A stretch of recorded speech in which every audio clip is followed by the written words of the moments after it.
Nagsisisi at humihingi ng kapatawaran ang sospek sa ginawa nitong pagpatay sa kanyang kinakasama na nakita na lamang nakasilid sa sako at itinapon malapit sa isang kanal sa Timog Visayan Village, Tagum City, Davao del Norte nitong Huwebes, Pebrero 15 ng taon.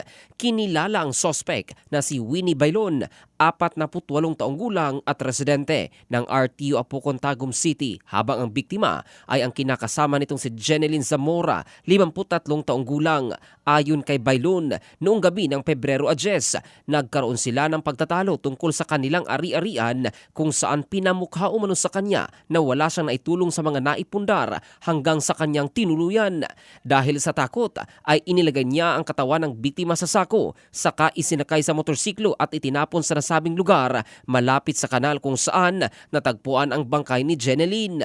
Gayunman, inamin ng sospek ang krimeng nagawa matapos isang kapitbahay nito ang nagkumpirma na siya ang pumatay sa biktima. Nagsisisi at hindi makatulog ang sospek sa ginawang pagpaslang sa ginang, habang humihingi naman ito ng tawad sa mga kaanak ng biktima na nailibing na sa Busaon Public Cemetery. Kasong murder ang isinampa laban sa suspect na nakapiit ngayon sa Tagum City Police Station.